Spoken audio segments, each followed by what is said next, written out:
Welcome back to the channel. Today we're embarking on an extraordinary journey, traveling back over 4,000 years to experience life in ancient Egypt. Not the Egypt of golden treasures and mysterious curses you've seen in movies, but the real Egypt. The Egypt where ordinary people woke up every morning, worked until their bodies ached, and fell asleep under stars that seemed close enough to touch.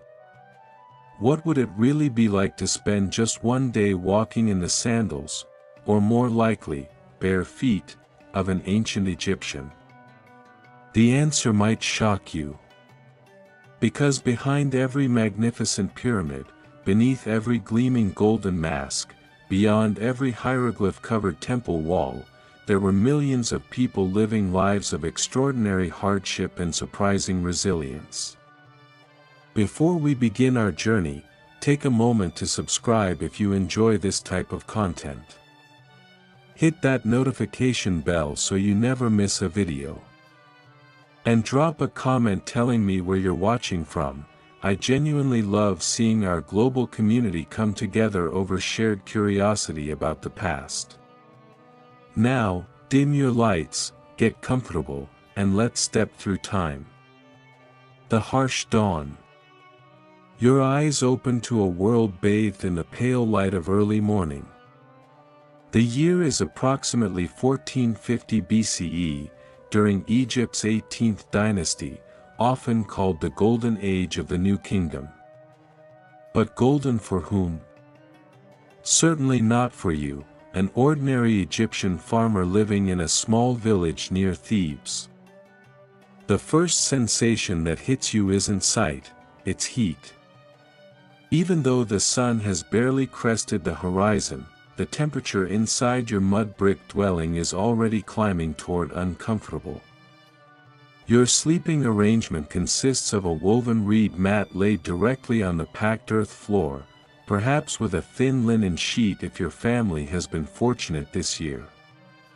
Your pillow isn't soft, it's a wooden or stone headrest designed to keep your head elevated and protect your elaborate hairstyle, if you have one, from getting ruined during sleep. The walls of your home are thick mud bricks made from Nile mud mixed with straw and left to bake in the sun. They provide some insulation from the heat, but not much. The ceiling is low, supported by wooden beams overlaid with reeds and more mud. There are small openings near the roofline that serve as windows, but they have no glass, no shutters, nothing to keep out insects, dust, or the occasional small animal. As consciousness fully returns, you become aware of the sounds around you. A donkey braying somewhere outside. The distant calls of ibis birds near the river. Your neighbor's children already awake and chattering. The soft rustle of your own family members beginning to stir. Ancient Egypt isn't a quiet place, it's a symphony of human activity, animal sounds, and the omnipresent whisper of wind carrying sand across the desert. You sit up, and every joint protests. The work you did yesterday has left your muscles stiff and sore.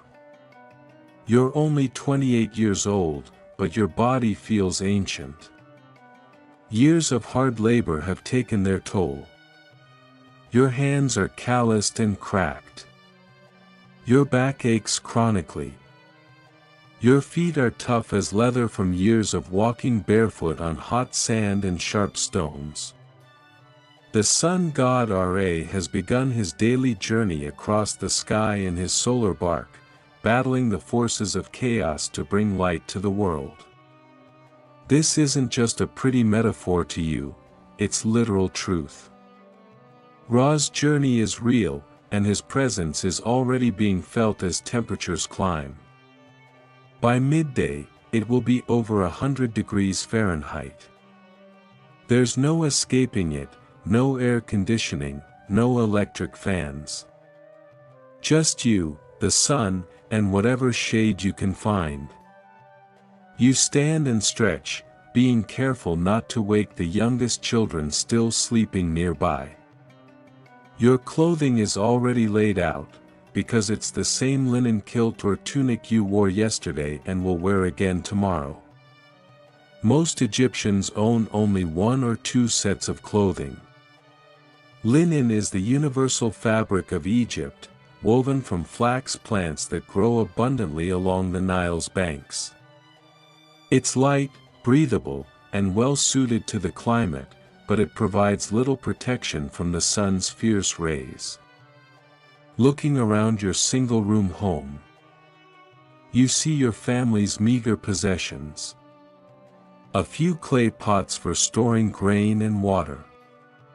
Some wooden tools leaning against the wall. A couple of reed baskets. Perhaps a small wooden chest containing your most precious items, maybe a bronze knife, a mirror, some jewelry received as payment or inherited from relatives. This is it. This is everything your family owns in the world. The life-giving river.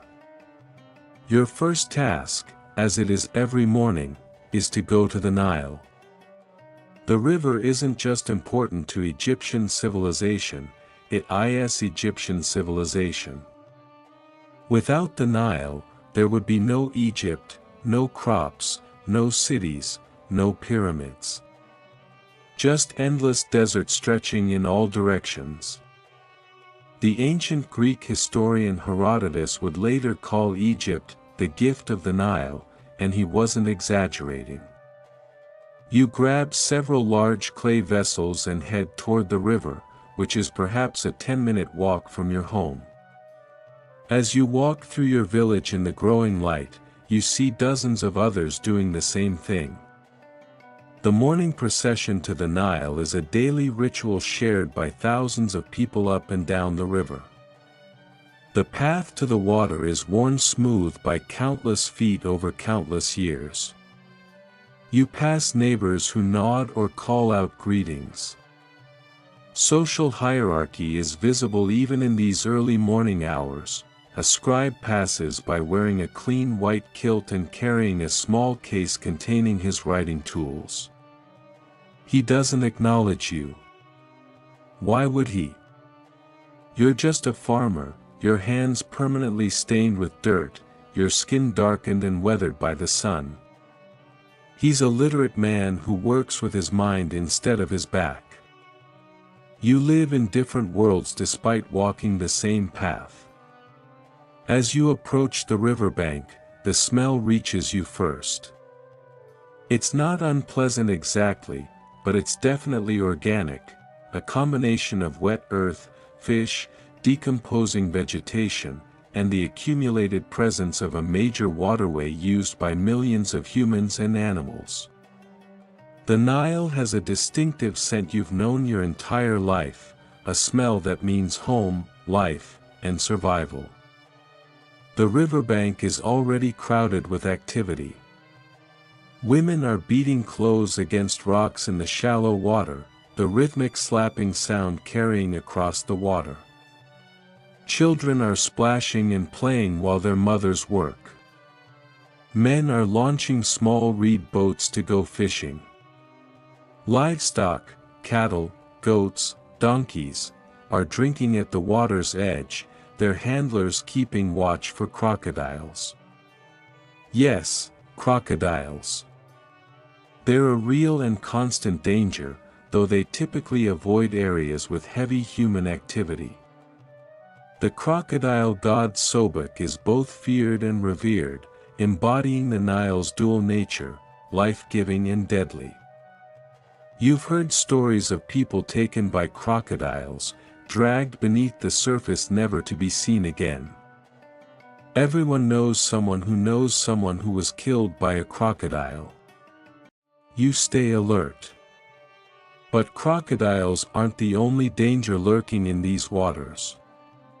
Hippos are even more dangerous, aggressive, territorial, and capable of crushing a human with their massive jaws or trampling them underwater. Then there are the invisible threats, parasites, bacteria, diseases that ancient Egyptians can't see or understand but whose effects they certainly feel. Waterborne illnesses are common.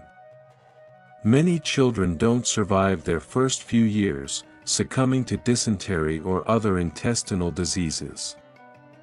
You wade into the water, feeling the cool liquid against your skin, a brief relief from the heat. The water is murky, brown with silt, far from the crystal-clear tropical paradise of modern imagination. You can't see more than a few inches below the surface. You try not to think about what might be swimming near your legs. Bathing in ancient Egypt is a straightforward affair. There's no soap as we know it, that invention is centuries away. Instead, you use a mixture of animal fats and ash, which creates a primitive cleansing agent. More commonly, especially for those who can't afford even that basic luxury, you simply scrub yourself with handfuls of sand. Yes, sand. It's abrasive and does remove dirt and dead skin, though it leaves your skin feeling raw and irritated. Some Egyptians, particularly the wealthy, use scented oils afterward, myrrh, frankincense, castor oil, but those are luxuries far beyond your means. After washing yourself, you turn to the task of filling your water vessels. You dip each clay jar carefully into the river, filling it to just below the rim. Any fuller and it will be too heavy to carry. Water is surprisingly heavy, especially when you're carrying multiple large jars. You'll need to make this trip at least twice today to provide enough water for drinking, cooking, and household tasks. The walk back home is harder than the walk down. The water jars are heavy, and the sun is higher now, hotter. You balance one jar on your head, a skill you learned as a child, and carry another in your arms. Your neck muscles have grown strong from years of this daily burden. By the time you reach your home, sweat is pouring down your face and back, and you're breathing hard. You pour the water into large storage jars inside your house, careful not to waste a drop. Water is life, and every drop is precious. The jars will keep the water relatively cool throughout the day, though by afternoon it will be lukewarm at best. Breaking your fast. With water secured, it's time to eat. Your wife, assuming you're married, which most adults are by their mid-teens, has been preparing the morning meal while you were at the river. Or perhaps you're the wife, and you've risen even earlier than your husband to grind grain before he returns. Gender doesn't exempt you from backbreaking labor in ancient Egypt.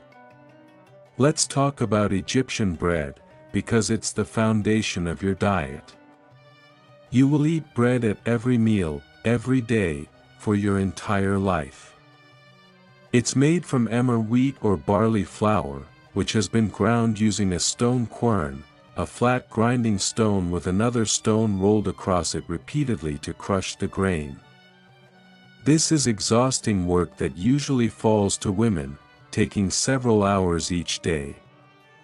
The repetitive motion causes chronic joint problems, arthritis, and spinal damage. But there's an even more insidious problem with Egyptian bread, grit. Because the grain is ground between stones, tiny particles of stone inevitably end up in the flour. Every loaf of bread contains microscopic, and not so microscopic, fragments of rock. Every time you chew, you're grinding these particles between your teeth.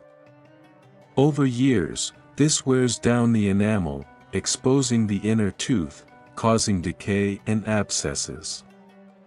Dental problems are perhaps the most universal health issue in ancient Egypt. Examination of Egyptian mummies reveals teeth worn down to almost nothing, abscesses, infections, and evidence of chronic dental pain. There's no real dental care available, just suffering through the pain or, in extreme cases, having a tooth extracted without anesthesia. Imagine the agony of a dental abscess with no painkillers, no antibiotics, no hope of relief except time or death.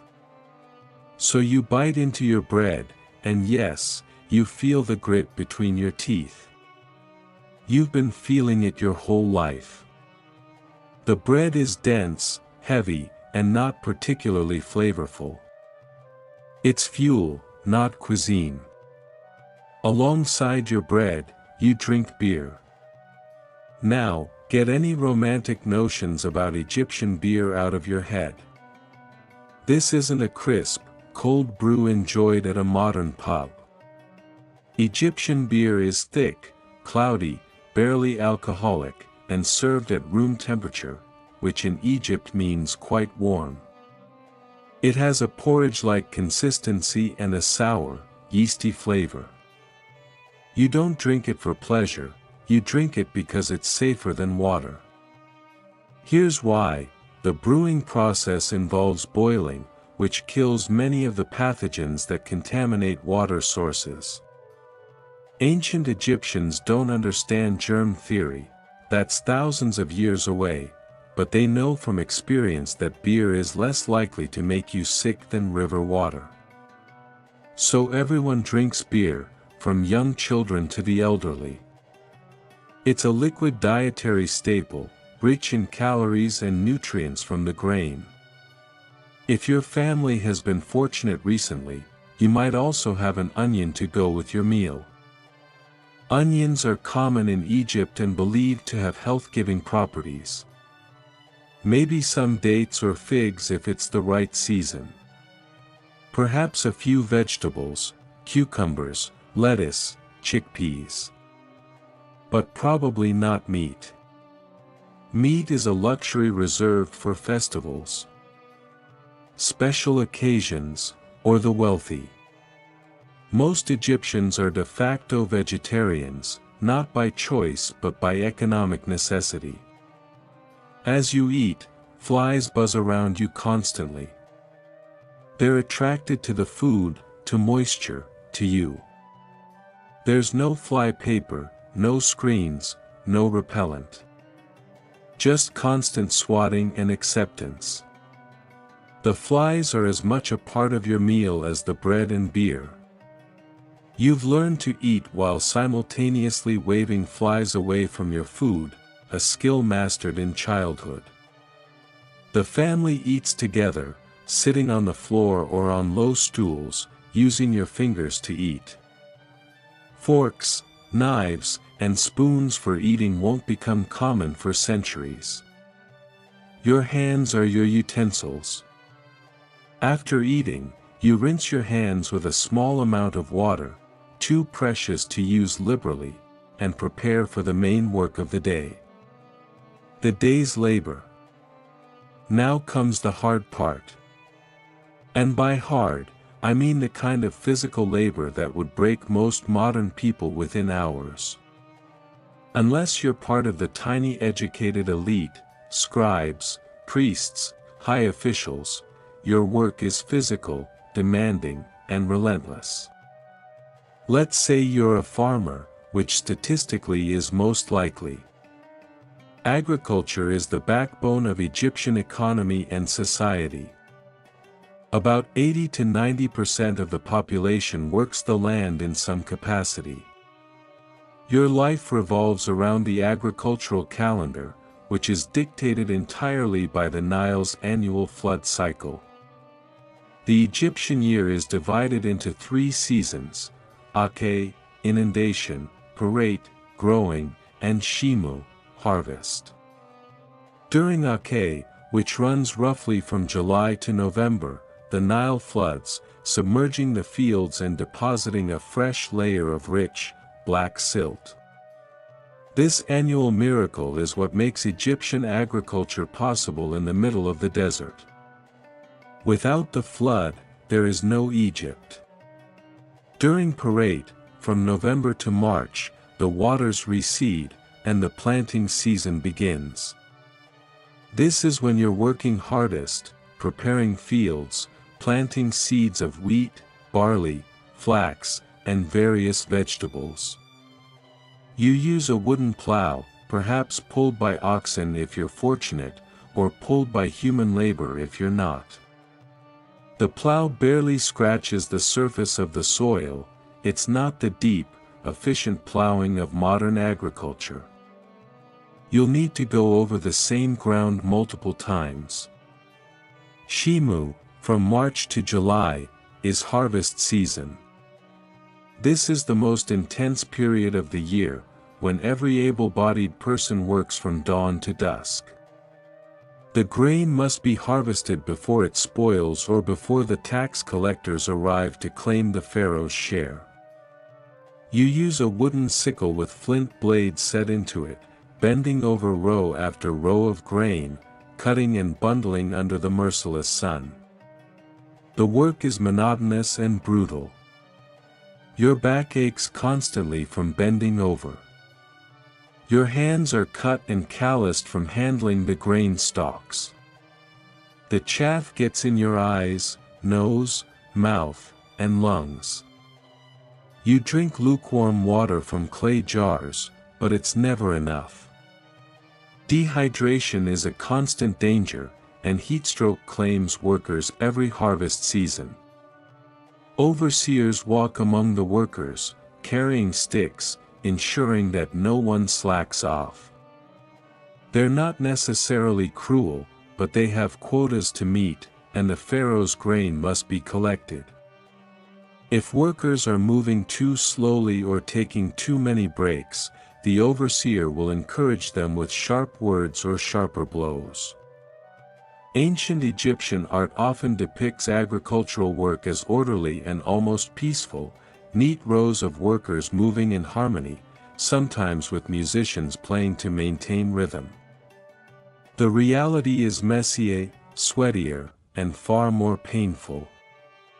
Bodies break down. People collapse from heat.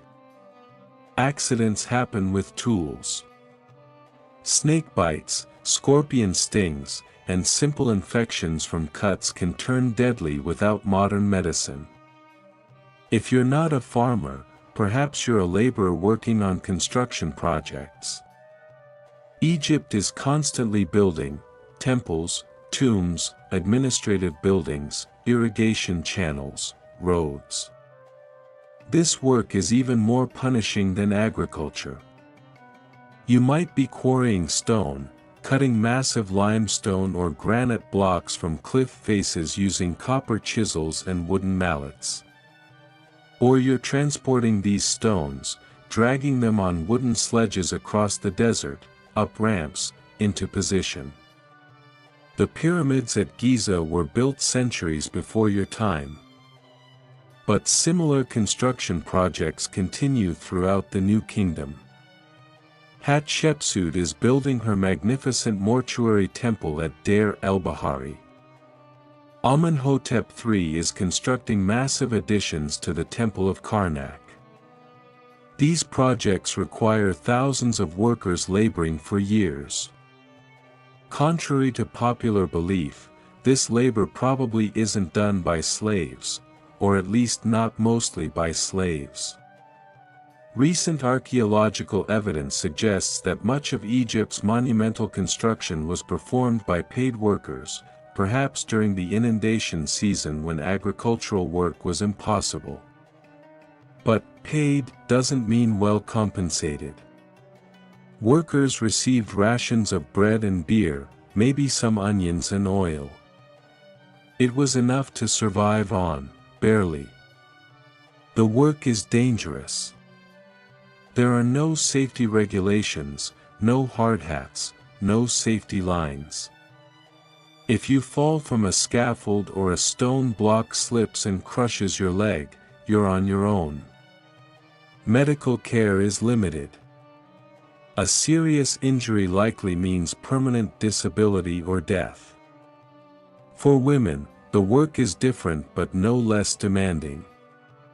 If you're a woman, Your day might involve grinding grain, a task that typically takes 3 to 5 hours of continuous work, kneeling and pushing a heavy grinding stone back and forth.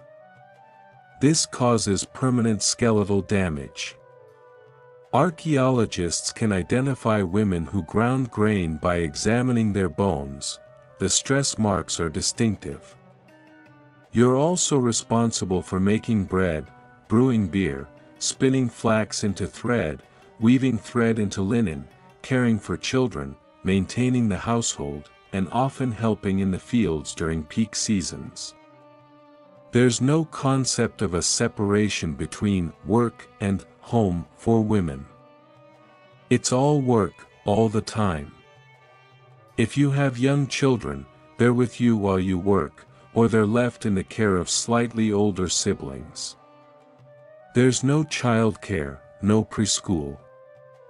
Children are expected to help with age-appropriate tasks as soon as they're able, carrying water, chasing birds away from crops, helping with weaving or food preparation. Childhood in ancient Egypt is brief. By age 4 or 5, children are working. By age 12 or 13, they're often married and starting families of their own. The concept of adolescence or teenage years doesn't exist. You're either a child or an adult, and the transition happens quickly. Under divine authority. As you work in the fields, bent over your tools, the hierarchy of Egyptian society weighs on you as heavily as the sun. At the pinnacle stands the pharaoh, but he's not just a king or ruler, he's a living god, the divine intermediary between the human world and the realm of the gods. The concept of divine kingship is central to Egyptian worldview.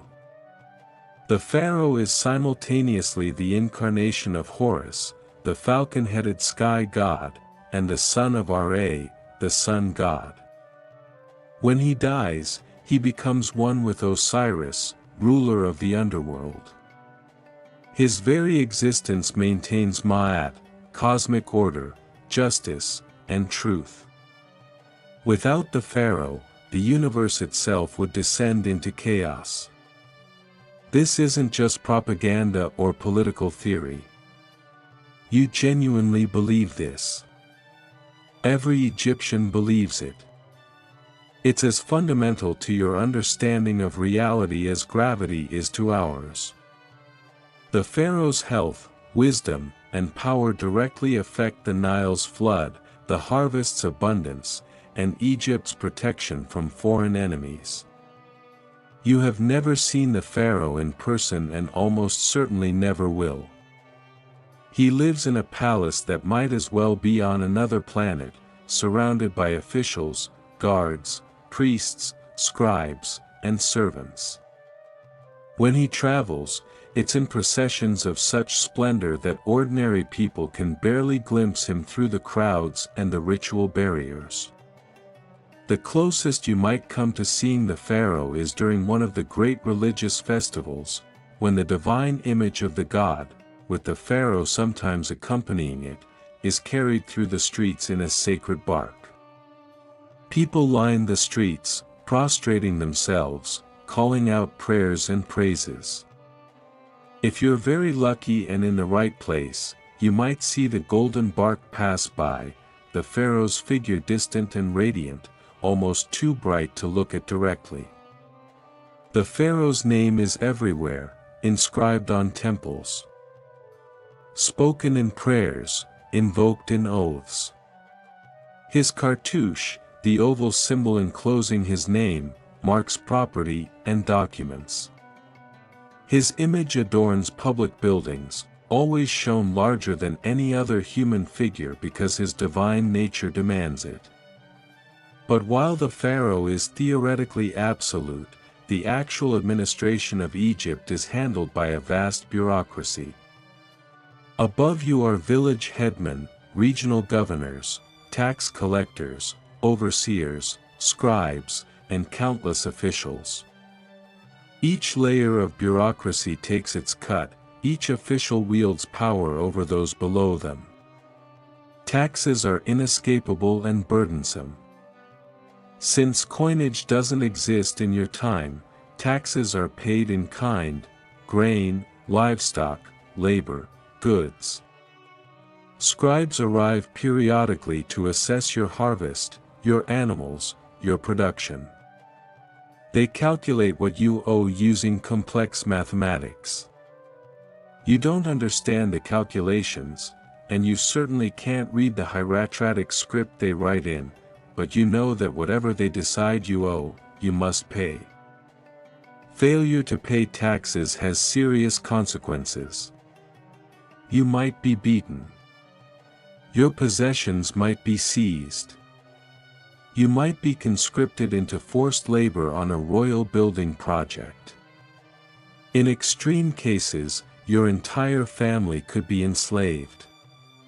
The bureaucracy is efficient and ruthless, developed over thousands of years to extract maximum productivity from the population.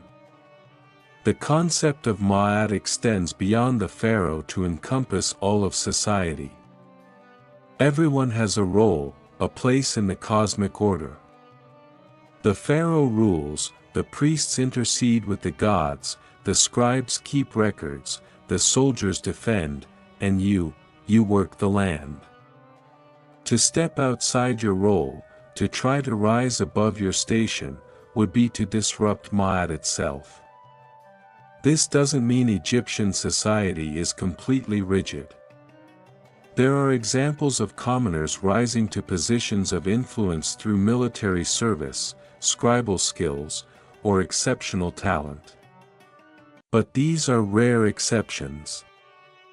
For most people, you die in the same social position you were born into. Yet this hierarchy provides a sense of order and purpose. You're not just toiling pointlessly, you're maintaining the cosmic balance. Your labor feeds not just your family but the entire civilization. The grain you grow feeds the soldiers who protect Egypt from invasion, the workers who build the temples, the priests who ensure the gods' favor. You're a small part of a grand divine machine. The omnipresent sand. Let's talk about something that seems trivial but actually dominates daily life: sand. You cannot escape it. It is everywhere, always, infiltrating every aspect of your existence with relentless persistence. The desert surrounds the narrow ribbon of fertile land along the Nile. The ancient Egyptians called this desert Dishret, the Red Land, while the fertile Nile Valley was Kemet, the Black Land. You live on the border between these two worlds, and the desert constantly intrudes into your life. Wake up. Sand in your sleeping mat. Eat breakfast. Sand in your bread, beyond what's already there from the grinding stones. Walk anywhere. Sand between your toes. Work in the fields. Sand in your eyes, nose, mouth, and lungs. Try to drink water. A fine layer of dust probably floats on top. Go to sleep. Sand in your bed again. Your clothing offers no protection. The linen is woven loosely to allow air circulation in the heat, which means it also allows sand to pass through freely. Sand works its way into every fold and crease of fabric. You've given up trying to keep it out. Instead, you just shake out your garments periodically and accept that you'll never be truly sand-free. Your home is marginally better than being outside, but only marginally. The mud brick walls have small cracks and gaps. The roof is made of wooden beams covered with reed mats and more mud, which provides shade but is far from airtight. Every time the wind blows, which is often, fine dust infiltrates through every opening. The floor is packed earth, which contributes its own dust whenever walked upon. Food storage is a constant challenge. You keep grain, dried dates, and other foods in clay jars with lids, but sand still finds its way in. Every meal contains at least some grit. No matter how careful you are, your teeth suffer the consequences, wearing down year after year. But the sand's effects go beyond mere annoyance. The constant inhalation of fine dust particles causes respiratory problems. Many Egyptians develop chronic coughs, especially as they age. Examination of mummified remains shows evidence of silicosis and other dust-related lung diseases. Your lungs are slowly being damaged by the very air you breathe. Then there are sandstorms, when the desert truly shows its power. Several times a year, massive storms blow in from the western desert. The sky darkens, turning an ominous orange-brown. Visibility drops to almost nothing. Wind howls, driving sand into every crevice. You can barely see your hand in front of your face. During a sandstorm, all activity stops. You huddle inside your home, wrapping cloth around your face to filter the air. You close your eyes against the stinging particles. The sound is overwhelming, a constant roar of wind and the hiss of millions of sand grains striking every surface. The storm might last hours or days. When it finally passes, everything is buried under a layer of fine dust. Drifts of sand pile against walls and in corners. You spend the next day or more cleaning, sweeping out your home, shaking out bedding and clothing, uncovering food stores. And you know it's only temporary. The sand will return. It always returns. Your body shows the signs of constant sand exposure. Your skin is rough and weathered, prematurely aged by sun and sand. Your eyes are frequently irritated, red, and uncomfortable. Your hair is dry and coarse, no matter how much oil you try to work into it. The sand has become part of you, ground into your very being. Even the wealthy cannot entirely escape the sand. Their homes are better sealed, their courtyards might have awnings and plantings that reduce dust, but the desert is democratic in its persistence. From the pharaoh in his palace to the lowliest worker in the field, everyone lives with sand. The gods walk among you. In ancient Egypt, religion isn't something you practice once a week at a temple. It's woven into every moment of every day, as inescapable as the sand and far more important. The gods are real, present, active forces in the world, and your life depends on maintaining their favor. The Egyptian pantheon is vast and complex, with dozens of major deities and countless minor ones. Each god or goddess has specific domains, powers, and personalities. They're not distant, abstract forces, they're beings you can anger, please, petition, and fear. Ra, the sun god, is paramount. Every day, he sails across the sky in his solar bark, bringing light and life to the world. Every night, he travels through the underworld, the Duat, battling the chaos serpent Apophis. If Apophis ever defeated Ra, the sun would not rise, and existence would end. So when you see the sunrise each morning, it's not just beautiful, it's evidence that order has triumphed over chaos once again. Osiris rules the realm of the dead. Once a living king, he was murdered by his brother Set, dismembered, and scattered across Egypt. His wife Isis reassembled him and brought him back to life, making him the lord of the afterlife. He judges the dead and determines who enters paradise. His resurrection makes him a symbol of eternal life and rebirth. Isis herself is perhaps the most universally beloved goddess, mother, protector, mistress of magic. Women pray to her for help with childbirth, for protection of children, for healing. She's both fierce and nurturing, capable of tricking even Ra himself. Anubis, the jackal-headed god, guides souls to judgment and presides over mummification. Thoth, the ibis-headed god of wisdom, records everything in the cosmic ledger. Hathor, the cow goddess, brings joy, music, and love, but can transform into Sekhmet, a lioness goddess of war and destruction.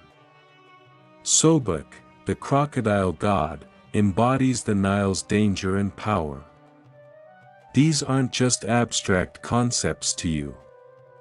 The gods are active presences in your world. When you're sick, it might be because you've offended a deity. When your crops grow well, it's because the gods smile upon you. When disaster strikes, the gods are displeased and must be appeased. Your daily routine is punctuated with religious observances. Before eating, you might pour a small libation, a splash of water or beer onto the ground, as an offering to the gods. Before starting work, you say a prayer asking for protection and success. Before sleep, you invoke protective deities to guard you through the dangerous night. Amulets are essential. You wear small carved figures or symbols around your neck or wrist, perhaps a wedjat for protection, an ankh for life, a scarab for rebirth. These aren't jewelry in our sense, they're magical objects imbued with divine power. Losing your protective amulets would leave you spiritually naked and vulnerable. Temples dominate the landscape of every significant city. But these aren't places where ordinary people go to worship in the way we might think. Temples are literally the houses of the gods, where divine statues reside and where priests perform daily rituals to care for the deity, bathing them, clothing them, feeding them, entertaining them. As a common person, you're not allowed into the inner sanctums of temples. Those spaces are reserved for purified priests who have undergone ritual cleansing and know the proper prayers and procedures. You might visit the outer courtyards during festivals, but the heart of the temple, where the god actually dwells, is forbidden to you. Major festivals, however, bring the gods out to the people. Several times a year, the statue of the deity is placed in a sacred bark, a boat-shaped shrine, and carried in procession through the streets. The festivals are elaborate affairs with music, dancing, food, drink, and celebration. They're the closest most people come to directly experiencing the divine presence. During these festivals, you might petition the god for answers or favors. The procession pauses, and priests interpret the bark's movements as the god's response to questions. It rocks forward, the answer is yes. It pulls back, the answer is no. It's a form of oracle consultation that gives ordinary people a chance to seek divine guidance. The afterlife is perhaps even more important than your current life. Egyptians believe that death is not the end but a transition. If you've lived according to Ma'at and received proper burial rituals, your Ka, life force, and Ba, personality/soul, will reunite to form an Ak, a transfigured spirit that can enjoy eternal life in the field of reeds, a paradise resembling an idealized version of Egypt. But reaching the afterlife isn't automatic. After death, your soul must navigate the dangerous Duat, filled with demons, serpents, and obstacles. You must pass through gates guarded by fierce beings, reciting the correct passwords. Finally, you reach the Hall of Judgment, where your heart is weighed against the feather of Ma'at in front of Osiris and 42 divine judges. Before the weighing, you must make the negative confession, a declaration of all the sins you didn't commit. I have not killed. I have not stolen. I have not lied. I have not been greedy. I have not cursed. I have not committed adultery. The list goes on, covering every conceivable moral failing. Then comes the weighing. If your heart is light, free from sin, the scales balance with the feather, and Osiris grants you entry to paradise. But if your heart is heavy with wrongdoing, the scales tip, and Ammit, the devourer, consumes your heart. This isn't punishment in the sense of eternal torment, it's complete annihilation. Your soul ceases to exist. No afterlife, no reincarnation, just absolute oblivion. This belief system profoundly shapes behavior.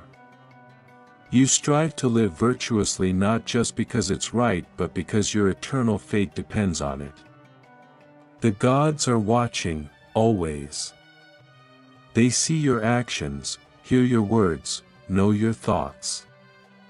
There's no privacy, no escape from divine surveillance.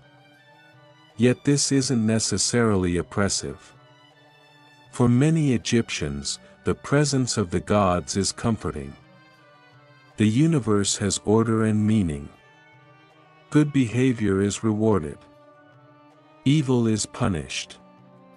Death is not the end but a new beginning. In a harsh world where suffering is common and life is short, these beliefs provide hope. Medicine and magic. When illness strikes, and it will strike often in your life, you face it with a combination of practical medicine and spiritual intervention. Egyptian medicine is actually quite sophisticated for its time, but it never relies on physical treatment alone. Every ailment has both a physical and a supernatural component. Egyptian doctors are specialists. There are physicians who focus on the eyes, others on the stomach, others on wounds and injuries. This specialization actually allows them to develop considerable expertise in their areas. They maintain medical texts, papyrus scrolls containing diagnostic guidelines, treatment protocols, and pharmaceutical recipes passed down through generations. Some Egyptian medical knowledge is remarkably accurate. They understand that the heart is somehow central to the body's functioning, though they don't fully grasp circulation. They know that the pulse can indicate illness. They recognize different diseases and have developed a practical understanding of anatomy from the practice of mummification. Their pharmacopoeia includes hundreds of substances, many of which have genuine medicinal properties. Honey is used extensively for wound care, and it's actually an excellent antibacterial agent. Willow bark, which contains salicylic acid, related to modern aspirin, is prescribed for pain and inflammation. Garlic is recommended for strength and health, and while its benefits are modest, it does have some antimicrobial properties. Castor oil is used as a laxative, which is how we still use it today. But for every treatment that makes medical sense, there are dozens that are bizarre, ineffective, or potentially harmful. Got a splinter? Apply a mixture of honey and ground insects. Eye infection. Try a paste made from lizard blood mixed with honey. Headache? Smear your temples with the brain of a catfish. Snake bite? Apply a poultice of ground onions and beer. And every physical treatment is accompanied by spells, incantations, and appeals to deities. The physician-priest doesn't just give you medicine, he recites magical formulas, draws protective symbols, invokes gods. Disease is often attributed to demons or malevolent spirits that must be driven out or appeased. If you break your arm, the doctor will set it, splint it with wooden sticks and linen bandages, and apply a poultice. But he'll also recite spells to Sekhmet or Imhotep, a deified architect who became god of medicine, to ensure proper healing. The physical and spiritual treatments are inseparable. Surgery does happen, though it's primitive and terrifying. Abscesses are drained. Wounds are stitched with linen thread. Amputations are performed when limbs are too damaged to save. But there's no anesthesia beyond perhaps drinking enough beer or wine to dull consciousness. No understanding of sterilization or infection control. Survival depends on luck, your body's resilience, and the gods' favor. Dentistry is particularly grim. Remember all that sand grinding down your teeth? By your 30s, dental problems are almost inevitable. Abscesses form at the root of worn teeth, causing excruciating pain and potentially life-threatening infections if they spread to the bloodstream. Evidence from mummies shows that many Egyptians lived with abscesses for years, the infection eating through the jawbone. Tooth extraction is possible but agonizing. The dentist uses tools that look like they belong in a blacksmith's workshop, rough pliers and levers. You're held down while someone pulls your tooth out with brute force, no Novocaine, no mercy. Many people choose to simply live with the pain rather than face extraction. Childbirth is perhaps the most dangerous medical event a woman faces. Midwives attend births, using techniques passed down through generations. They know positions that might ease labor, herbs that might speed contractions, prayers that might protect mother and child. But when complications arise, breech presentation, prolonged labor, hemorrhage, there's little they can do. Maternal mortality is high. Many women die in childbirth or from infections afterward. Those who survive multiple pregnancies often suffer permanent physical damage, prolapsed uterus, fistulas, chronic pain. And infant mortality is heartbreaking. Perhaps half of all children born don't live to see their 5th birthday, dying from disease, malnutrition, accidents, or infections. Magic permeates healing practices. Amulets are prescribed as freely as medicines. The Jed Pillar amulet strengthens your spine. The Tayat knot invokes Isis's protection. The Wedjat eye wards off illness. You might be told to sleep with a certain amulet under your pillow, or to wear it around your neck, or to dissolve it in water and drink it. Spells are written on small pieces of papyrus, which are then folded up and worn in pouches around the neck. These aren't just any spells, they're carefully composed invocations in the correct ritual language, often incorporating the names of gods, mythological references, and magical formulas. The words themselves are believed to have power. Dream interpretation is considered medically relevant. Certain dreams are omens of future illness or accidents. If you have an inauspicious dream, you might visit a priest who specializes in dream magic. He'll perform rituals to ward off the disaster your dream foretold, or to transform its meaning from negative to positive. Despite the mix of effective treatments and magical thinking, Egyptian medicine works well enough that people seek it out. Life expectancy is low, but that's largely due to high infant mortality, infectious diseases, accidents, and the physical toll of hard labor, factors that medicine, ancient or modern, struggles to prevent. For those who do reach adulthood and avoid major accidents, Egyptian medicine probably provides genuine comfort and sometimes even cures. Women's lives and rights. One of the most surprising aspects of ancient Egyptian society, especially when compared to later civilizations, is the status of women. Egyptian women enjoy legal rights that women in ancient Greece, Rome, and many other cultures would not possess for centuries to come. An Egyptian woman can own property in her own name. She can inherit wealth from her parents or husband. She can buy and sell goods without needing male permission. She can enter into contracts. She can sue and be sued in court. She can testify as a witness. She can initiate divorce and, in some cases, receive alimony or a settlement.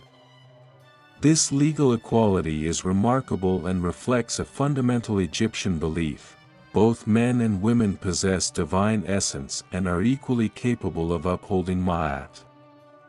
While men and women typically occupy different social roles, those roles are seen as complementary rather than hierarchical. But legal rights don't mean easy lives. If you're a woman in ancient Egypt, your daily existence is defined by relentless physical labor. You rise before dawn, even earlier than the men, because grain grinding must be done before the day's other work can begin. Grinding grain is perhaps the single most physically destructive task in ancient Egypt. You kneel on the ground before a large, flat grinding stone called a saddle quern. You place grain on the stone and use another, smaller stone to crush it, pushing forward with your entire upper body weight, over and over, for hours. This repetitive motion causes permanent skeletal damage, deformed toe bones from kneeling, arthritic joints, spinal damage, overdeveloped arm muscles on one side. Archaeologists can identify female grain grinders by examining their skeletons. The characteristic damage is so distinctive that it's sometimes called miller's knee or quern abrader syndrome. If you're a woman who grinds grain daily, your body will bear these marks for the rest of your life. After grinding, you make bread and brew beer, tasks that together might take another several hours. Then you must haul water from the Nile, a job that involves carrying heavy jars balanced on your head or shoulders. You weave linen, a time-consuming process that involves spinning thread on a drop spindle and then weaving it on a horizontal loom. You prepare meals, maintain the home, manage the household economy, and care for children. And if it's planting or harvest season, you also work in the fields, performing the same agricultural labor as men while still being expected to handle all your domestic responsibilities. There's no such thing as time off. From dawn to darkness, your hands and body are constantly in motion. Pregnancy and childbirth are frequent facts of life for married women. Without reliable contraception, pregnancies occur regularly. Some women use pessaries made from honey, resin, and ground dates inserted into the vagina as a primitive spermicide, and this might actually have some effectiveness, but it's far from reliable. Childbirth happens at home, attended by midwives and female relatives. You squat on special birth bricks, using gravity to help the baby descend. The midwives chant spells, invoke Taurid, the hippo-headed goddess of childbirth, and Bes, a dwarf god who protects mothers and infants, and use whatever techniques they've learned through experience. When everything goes well, birth is still painful and exhausting. When complications arise, and they often do, outcomes can be tragic. Hemorrhage, obstructed labor, infection, eclampsia, these killers claim countless mothers and babies. If you survive your first few births, you're fortunate. If you survive 5 or 6, you're extremely fortunate. The toll of repeated pregnancies and hard labor means women age quickly. A woman in her 30s might look 50 by modern standards, her body worn down by constant physical demands. Yet despite these hardships, women are central to Egyptian society. The home is their domain, and they manage it with authority. Wealthy women have it considerably better. They can afford servants to do the grinding, carrying, and other heavy labor. They might learn to read and write, manage estate accounts, or supervise workers. Some women become priestesses, serving in temples and performing rituals. A few even achieve real political power. Royal women, especially queen mothers and chief wives, wield enormous influence. They advise pharaohs, manage palace affairs, and sometimes serve as regents for young kings. A handful of women become pharaohs themselves, Hatshepsut being the most famous example, ruling Egypt for over 20 years with apparent success. Education for girls is rare but not impossible. In wealthy families, daughters might receive tutoring alongside sons, learning hieratic script, the cursive writing used for administration, mathematics, and estate management. Some women work as singers or musicians in temples, positions that carry prestige. But for the vast majority of women, the farmers' wives and laborers' daughters, life is defined by physical work, frequent pregnancy, and the constant challenge of keeping family fed and healthy. You have legal rights, but you exercise them while exhausted, while pregnant, while your back aches from grinding grain and your hands are cracked from hauling water. Yet Egyptian women aren't passive victims. They're active agents in their families and communities. They make decisions, manage resources, train children, maintain social networks, and pass down knowledge through generations. In a society built on the labor of both sexes, women's contributions are recognized as essential, even if not always valued equally in practice. The setting sun. As the sun finally begins its descent toward the western horizon, your workday slowly winds down. But slowly is the key word.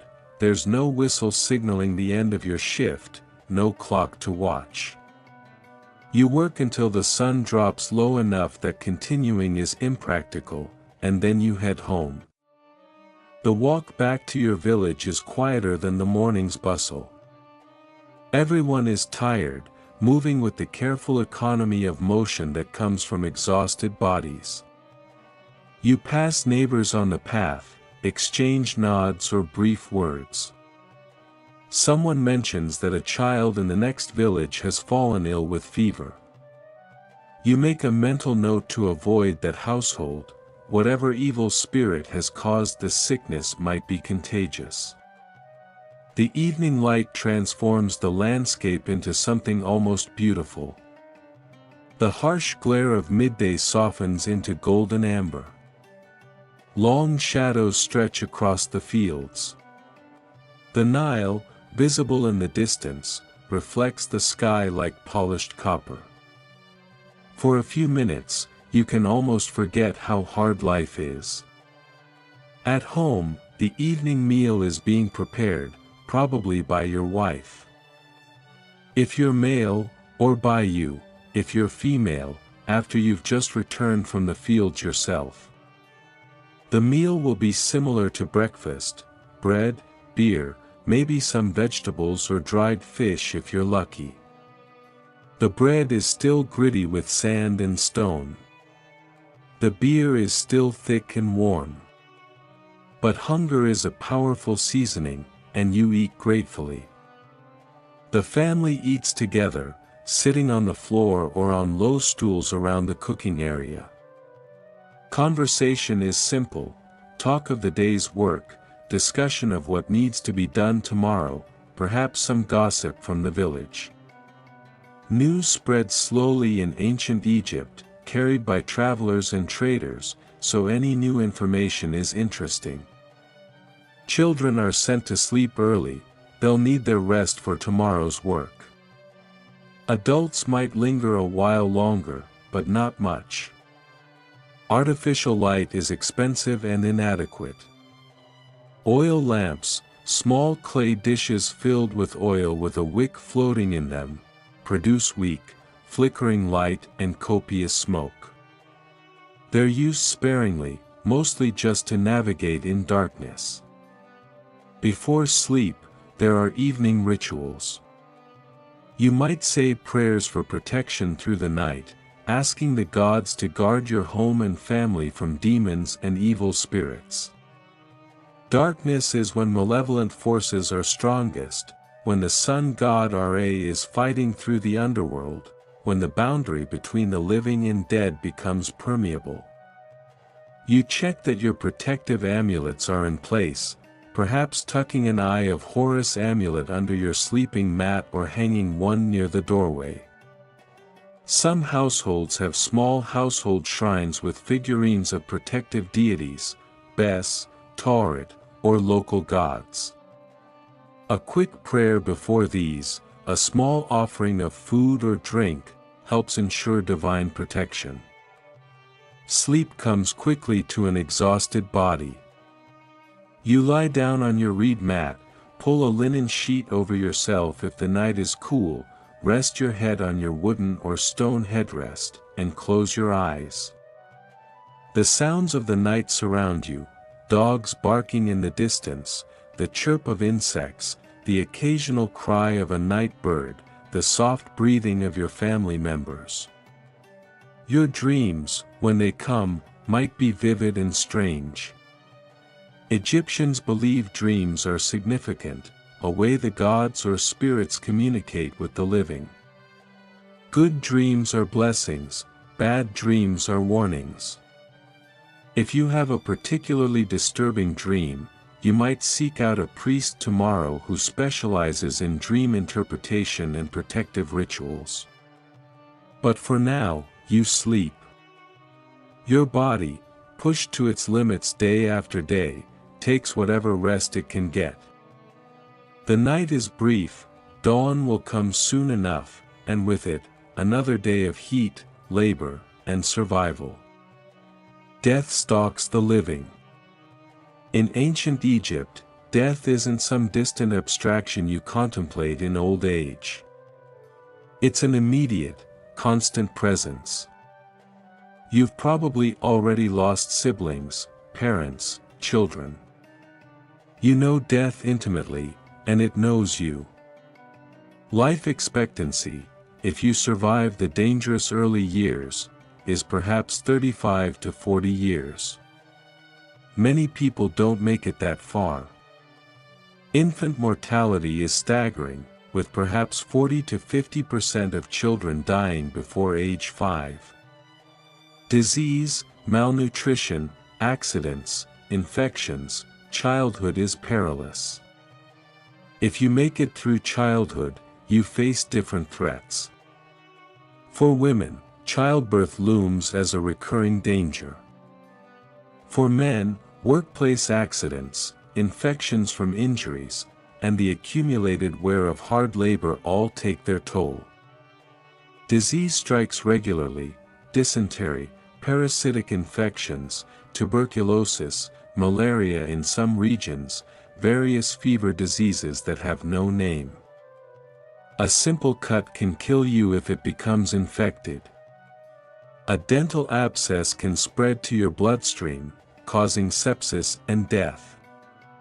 A broken bone that doesn't heal properly can leave you permanently disabled, unable to work, dependent on family charity. In a society with no social safety net, inability to work can be a slow death sentence. But Egyptians aren't fatalistic about death. Instead, they've developed perhaps the most elaborate death culture of any civilization in history. Death is not the end, it's a transition, a doorway to another form of existence. And how you prepare for death determines your fate for eternity. For the wealthy, preparations begin long before death. They commission tombs, elaborate underground structures carved from rock, decorated with paintings and inscriptions. They acquire grave goods, furniture, jewelry, clothing, tools, games, food, wine, cosmetics, everything they might need in the afterlife. They arrange for funerary priests to maintain their cult after death, making regular offerings to sustain their ka. The process of mummification, for those who can afford it, is extraordinary.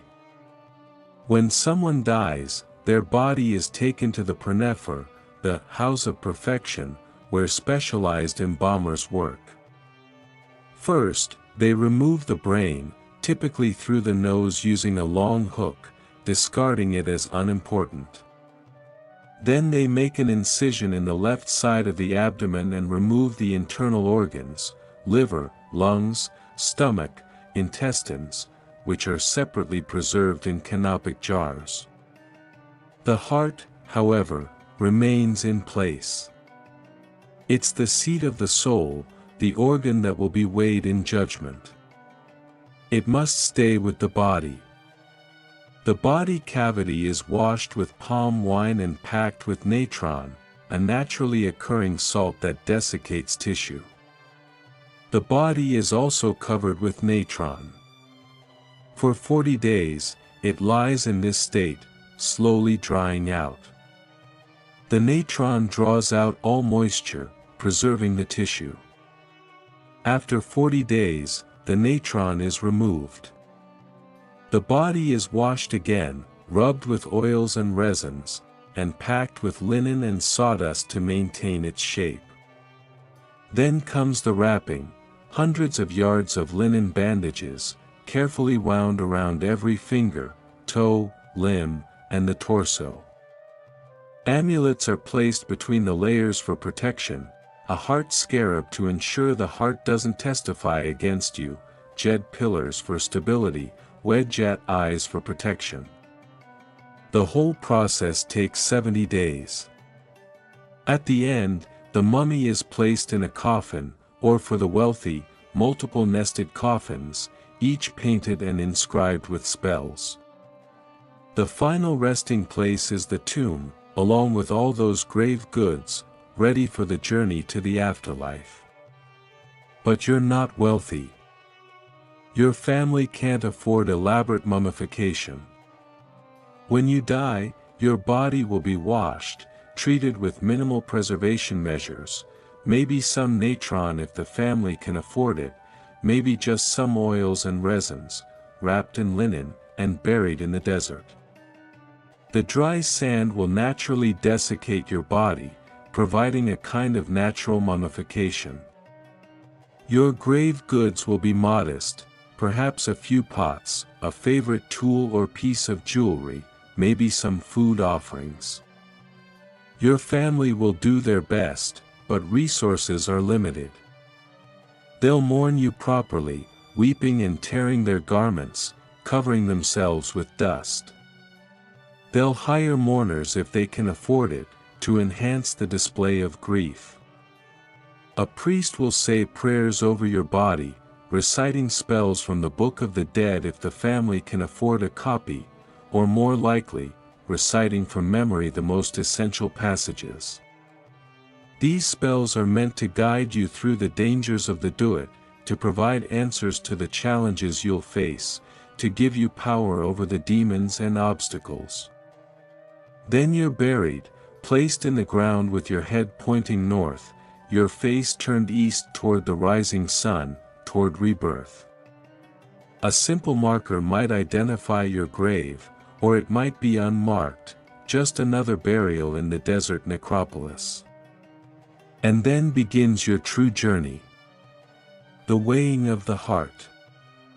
Your soul, freed from your body, begins its terrifying journey through the do-it, the underworld. This isn't a peaceful transition, it's an ordeal filled with dangers. The Book of the Dead, which the wealthy take to their graves, is essentially a survival guide for this journey. You must pass through gates guarded by fierce demons with names like Bone Crusher and Flame-Faced. Each gate requires a password, a name, a specific incantation. If you don't know the correct formula, you can't proceed. You might be attacked by serpents, scorpions, crocodiles, all supernatural versions far more dangerous than their earthly counterparts. You navigate through regions of fire, through lakes of blood, through chambers of judgment. You encounter gods and demons who test you, question you, threaten you. Some are helpful if addressed correctly. Others are malevolent obstacles to overcome. Finally, if you've survived all these trials, you reach the Hall of Two Truths, where Osiris sits on his throne, wrapped in white mummy bindings, holding the crook and flail of kingship. He's flanked by Isis and Nephthys. Before him stands a massive scale. Anubis, the jackal-headed god, prepares to conduct the weighing. 42 divine judges line the hall, each representing a different sin or failing. You must address each one, declaring your innocence. O white strider who came forth from On, I have not done falsehood. O fire embracer who came forth from Karaha, I have not stolen. O dangerous one who came forth from Rosajau, I have not killed people. The confession goes on, covering every conceivable moral failing.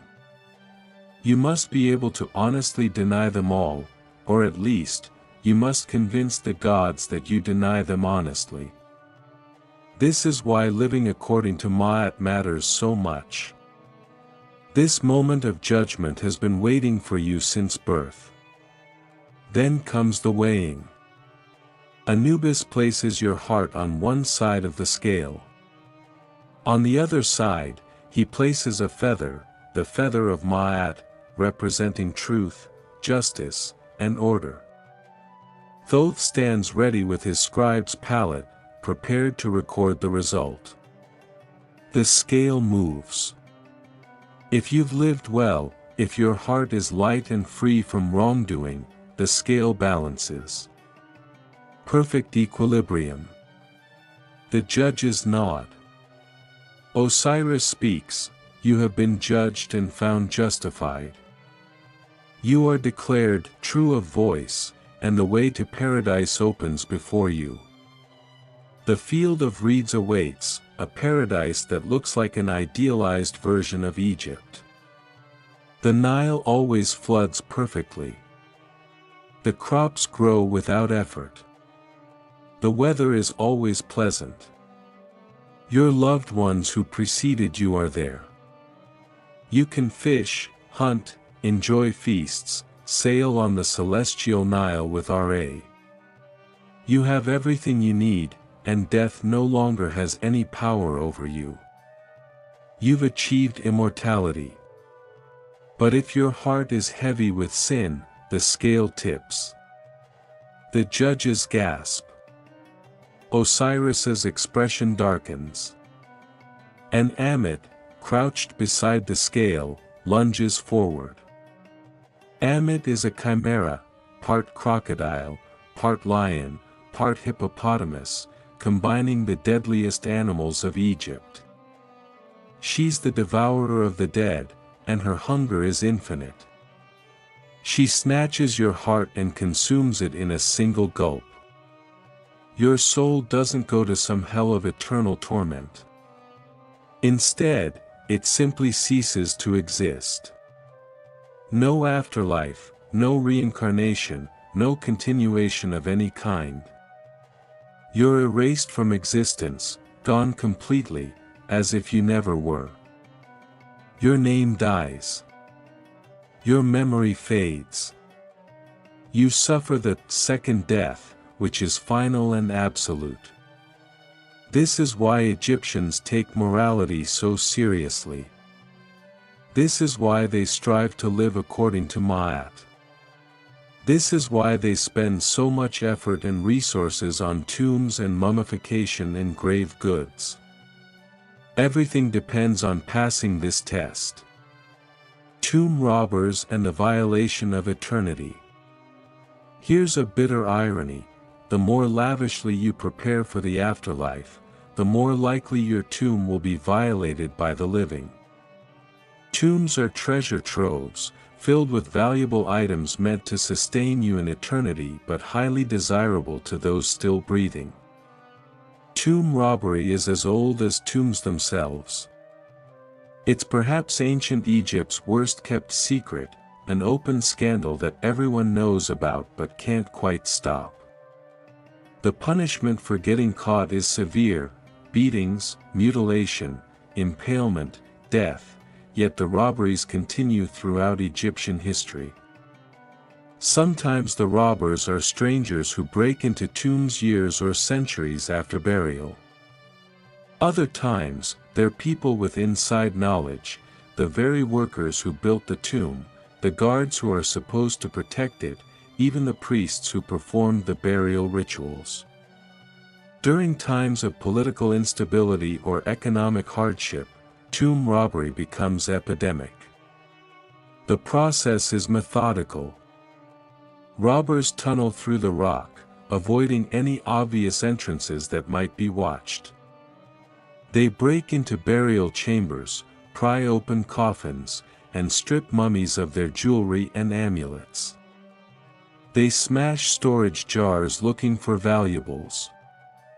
They take anything portable: gold, silver, precious stones, fine linens, expensive oils, even the linen bandages wrapped around the mummy if they're good quality. Sometimes they burn furniture to provide light while they work, leaving scorch marks archaeologists would discover millennia later.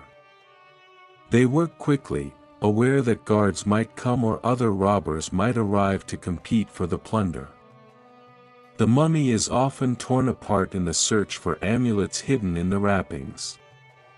From the perspective of eternal life, this is catastrophic. The physical body is supposed to serve as a vessel for the Ka and Ba in the afterlife. Damage to the body threatens the soul's existence.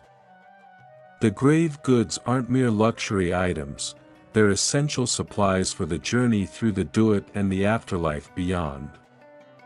The theft of the body's amulets is particularly serious. These weren't jewelry, they were magical protection. The heart scarab, inscribed with a spell preventing the heart from testifying against you, is essential for passing judgment. Without it, you might fail the weighing even if you lived virtuously. Pharaohs and nobles tried everything to prevent robbery. They hid their tombs in remote locations like the Valley of the Kings, carved into cliffsides far from habitation. They built false chambers and dead-end passages to confuse robbers. They used massive stone blocks to seal entrances. They inscribed curses on tomb walls: "As for any man who shall destroy these, it is the god Thoth who shall destroy him."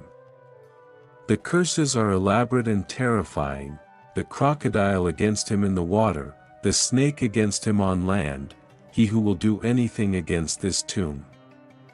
I shall seize his neck like a bird, I shall cast fear into him at seeing ghosts upon earth. Some threaten that violators will be judged harshly in the afterlife, suffering eternal torment or annihilation. Did the curses work? Not really. Robbers might have felt some fear, but hunger, greed, and desperation overcame supernatural dread. By the end of the New Kingdom, virtually every tomb in the Valley of the Kings had been robbed, some multiple times. Only one remained largely intact, the tomb of Tutankhamun, preserved by accident because later construction buried its entrance. Even common burials weren't safe.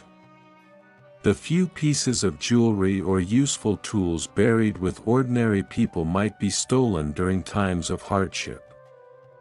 That bronze knife or nice linen sheet could be sold or used. The dead have no need of such things if you're starving.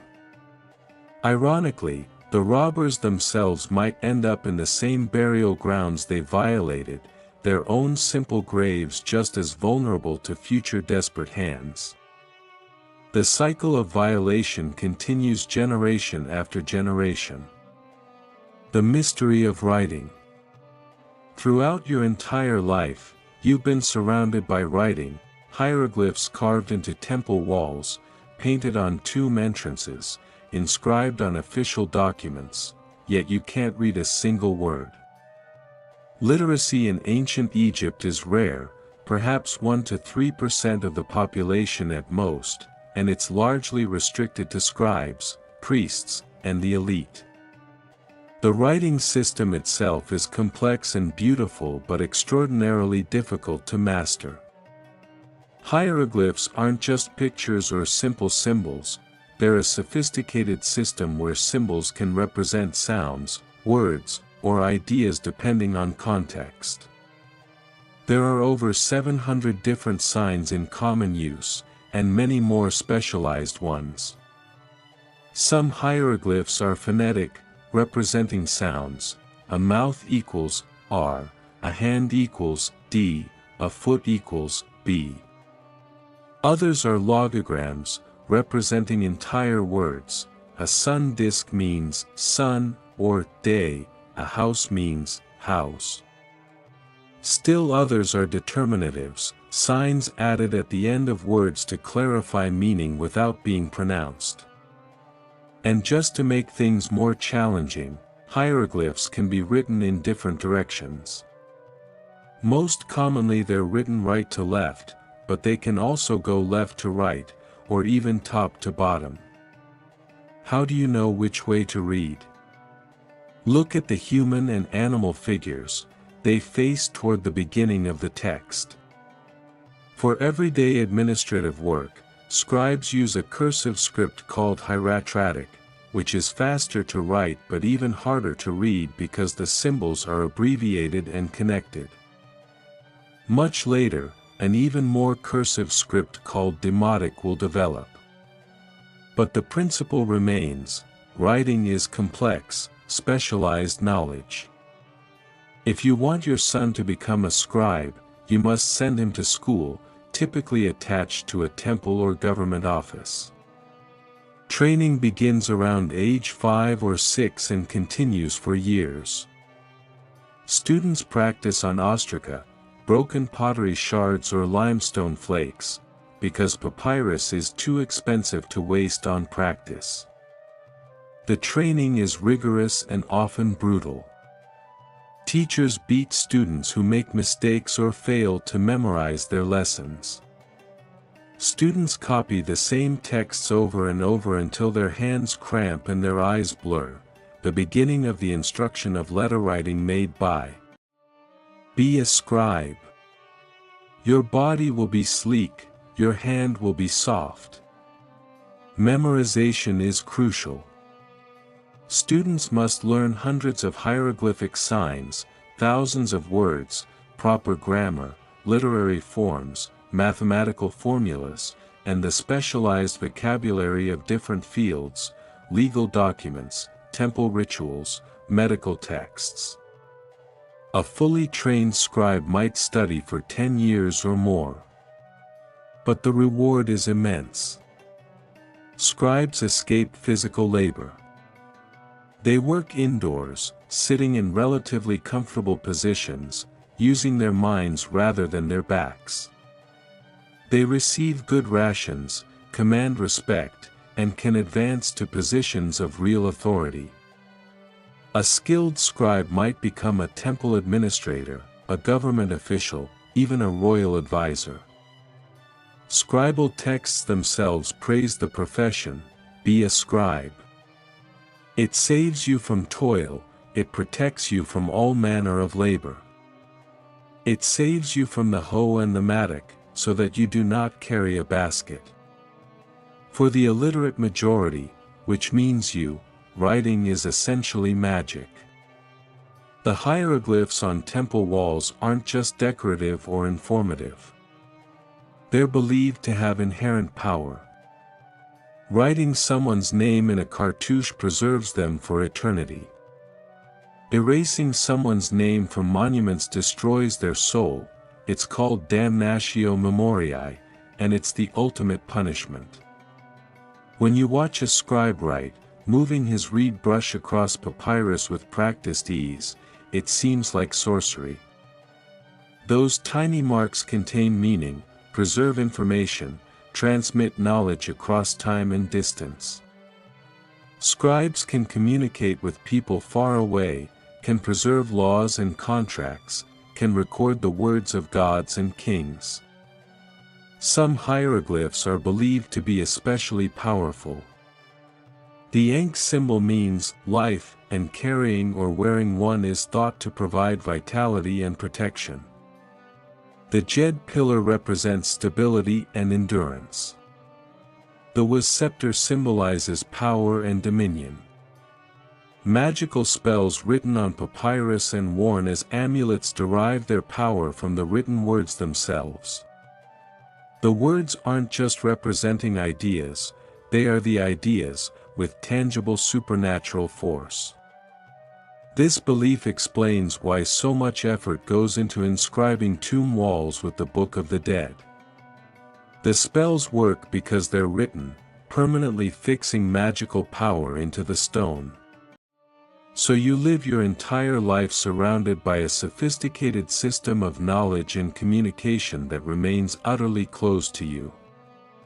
You recognize certain signs, you know a cartouche marks a royal name, you recognize temple dedications, you can identify which hieroglyphs represent which gods.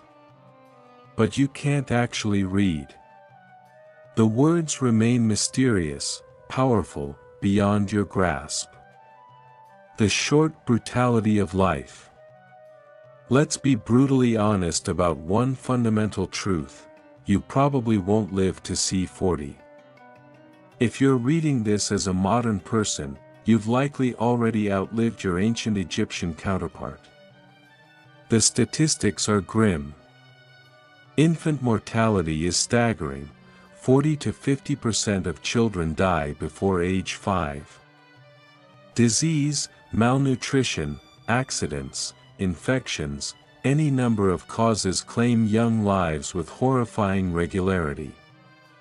If you make it to age 5, your prospects improve, but not dramatically. As an adult, you face constant threats. Accidents are common and often fatal. That fall from a scaffold, that snake bite in the field, that kick from a donkey, that cut from a tool, any of these can kill you if infection sets in. There are no antibiotics, no advanced surgical techniques. No emergency medical care. Infectious diseases sweep through communities regularly. Outbreaks of dysentery, typhoid, tuberculosis, and other diseases kill people of all ages. Parasitic infections from the Nile, schistosomiasis, liver flukes, intestinal worms, cause chronic illness that weakens the body and makes you vulnerable to other diseases. For women, repeated childbirth is a significant mortality risk. The cumulative danger of multiple pregnancies means that even if you survive your first few births, the odds eventually catch up. Many women die in childbirth or from complications afterward: hemorrhage, infection, eclampsia. The physical toll of constant hard labor breaks bodies down. Your joints wear out. Your spine deteriorates from carrying heavy loads. Your teeth, ground down by sandy bread, abscess and cause systemic infections. Your lungs, damaged by years of breathing dust, struggle to provide oxygen. Your eyes, constantly irritated by sun and sand, lose their sharpness. By your 30s, if you reach them, you're old. Your body aches constantly. Your energy is diminished. You move more slowly, tire more easily. If you make it to 40, you're elderly by ancient standards. 50 is exceptionally rare. 60 is almost unheard of except among the privileged elite who don't perform physical labor. Yet Egyptians don't spend their short lives in despair. They find joy, love, meaning, and purpose. They celebrate festivals with music, dance, and feasting. They play board games like Senet in their leisure time. They tell stories, sing songs, make jokes. They treasure their children and love their families fiercely, perhaps even more so because time is precious. They also have something that offers profound comfort: certainty about death. Unlike modern people who might fear death as an unknown oblivion, Egyptians know exactly what happens. They know the journey their soul will take, the trials they'll face, the judgment that awaits. If they live well, they know they'll reach paradise. Death isn't the end, it's a transition to something better. This worldview provides meaning to suffering. Your current hardships are temporary. The hard labor, the pain, the hunger, the heat, all of it is just a brief prelude to eternal life in the field of reeds, where work is easy, food is abundant, and joy is endless. So while Egyptian life is short and brutal by modern standards, it's not meaningless. Every day lived according to Ma'at brings you closer to eternal reward.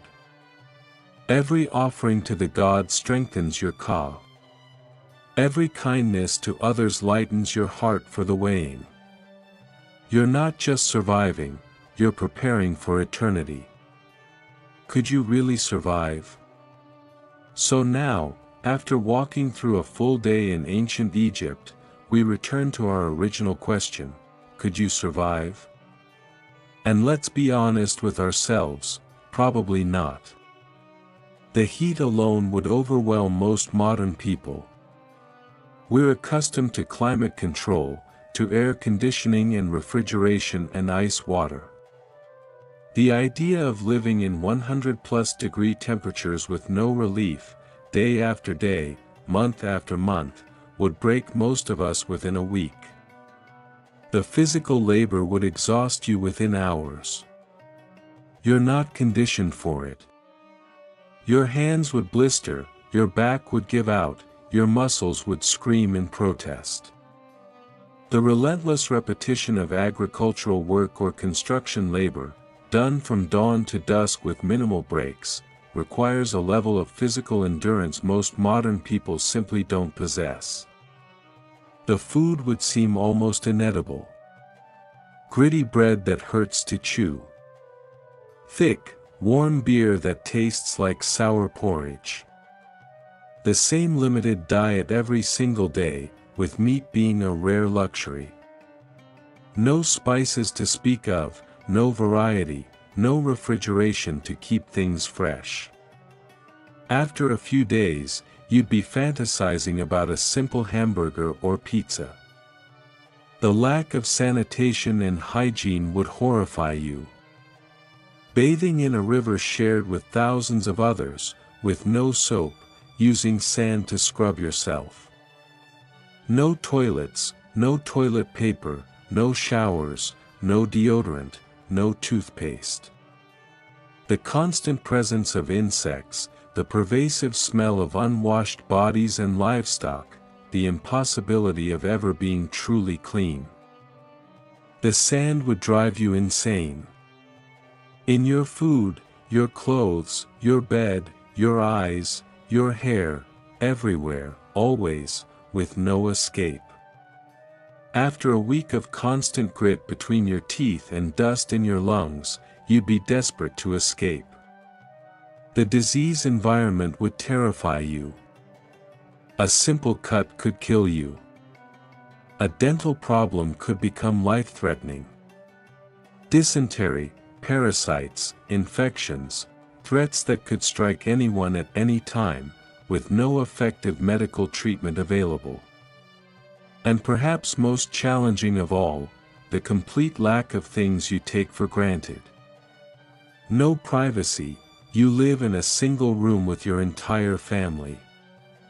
No entertainment beyond what you create yourself. No books, no screens, no music except what people perform live. No comfortable beds, no soft chairs, no cushions. No eyeglasses if your vision is poor. No pain relievers for headaches or aches. No coffee or tea to wake you up. You'd miss electricity most of all. No lights at night beyond dim, smoky oil lamps. No fans, no refrigeration, no stoves with adjustable heat. No washing machines, no running water, no plumbing of any kind. Every single task requires manual labor, hauling water, grinding grain, making fire, washing clothes, everything. You'd miss modern medicine desperately. That chronic back pain. You just have to live with it. That cavity. It'll abscess eventually, causing agony. An infection. You'd better hope honey and prayers work. You'd become acutely aware of how fragile human life is without antibiotics, vaccines, and surgical capabilities. You'd also struggle psychologically with the rigid social hierarchy and the totalitarian religious worldview. You have no freedom to question, to explore different beliefs, to choose your own path. Your life is predetermined by your birth. You're expected to serve, to obey, to accept your lot without complaint. The modern concept of individual rights and personal freedom don't exist. But, and here's what's truly humbling, ancient Egyptians not only survived these conditions, they thrived. They built one of history's greatest civilizations under circumstances that would break us. They created art, architecture, literature, and scientific knowledge that still owes us today. They did this without any of our technology, relying solely on human ingenuity, determination, and collaboration. The pyramids at Giza, built around 2560 BCE, represent mathematical and engineering sophistication that still impresses modern experts. These structures, built with copper tools and human labor, have stood for over 4,500 years and will probably stand for thousands more. The temples at Karnak and Luxor, with their massive columns and intricate carvings, demonstrate architectural ambition and artistic skill that took centuries to complete. Generations of workers devoted their lives to these projects, creating something that would outlast them by millennia. The medical texts, The Edwin Smith Papyrus and the Ebers Papyrus show surprisingly advanced knowledge of anatomy, surgery, and treatment. Egyptian physicians could set bones, stitch wounds, diagnose diseases, and prescribe effective remedies, all without benefit of microscopes, X-rays, or modern pharmacology.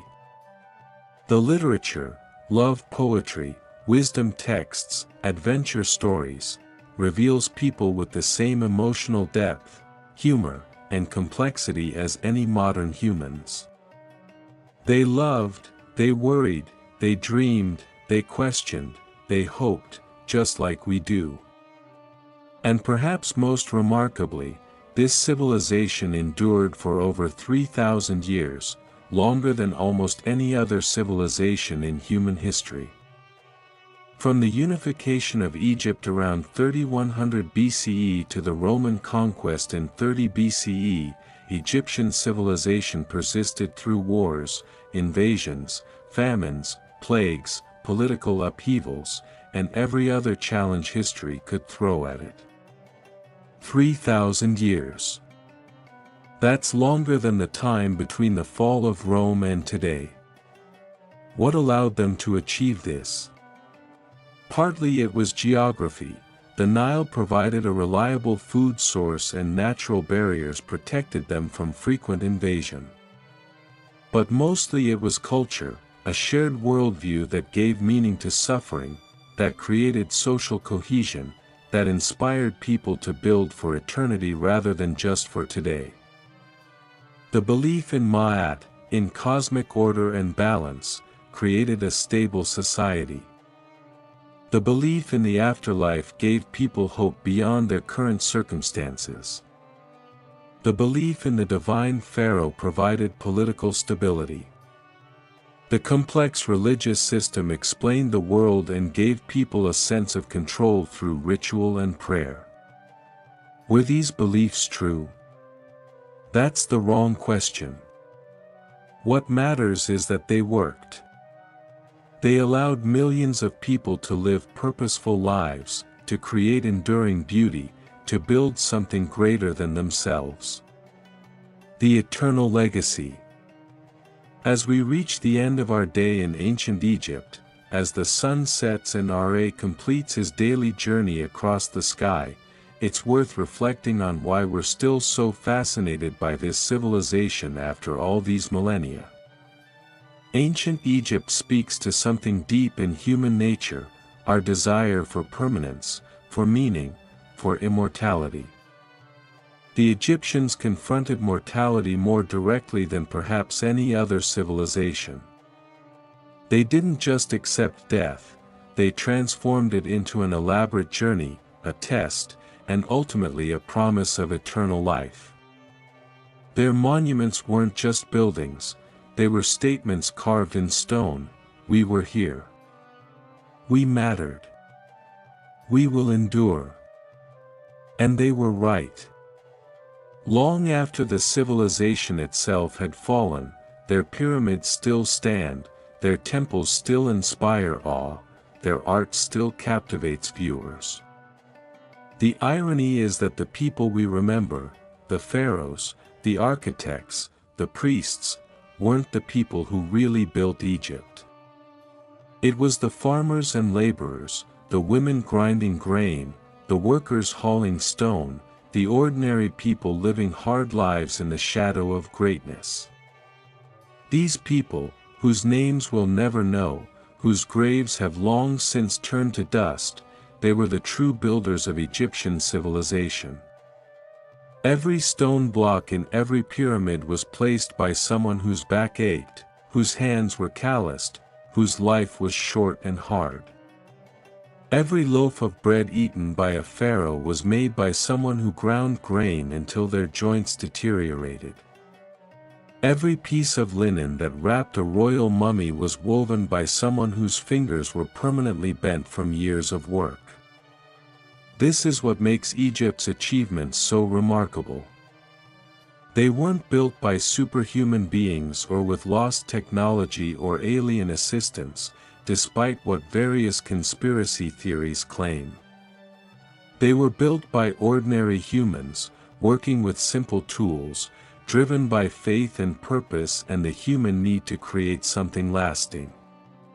In a way, the greatest achievement of ancient Egypt wasn't the pyramids or the temples or the treasures.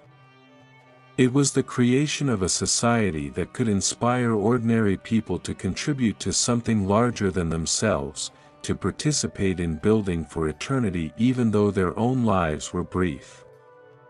Modern archaeologists and historians continue to study Egypt, uncovering new discoveries that deepen our understanding. In recent years, we've found the tombs of pyramid builders, revealing that they were paid workers, not slaves, with decent rations and medical care. We've used satellite imagery to discover new pyramids buried under the sand. We've applied modern forensic techniques to mummies, learning about diseases, diet, and how people actually lived. Each discovery adds a piece to the puzzle, but Egypt still holds mysteries. We still don't know exactly how the pyramids were built. We have theories, but the precise techniques remain debated. We don't fully understand the religious significance of many rituals and symbols. We can't read all of ancient Egyptian. There are texts that remain partially obscure or ambiguous. And perhaps that's appropriate. Some mystery should remain.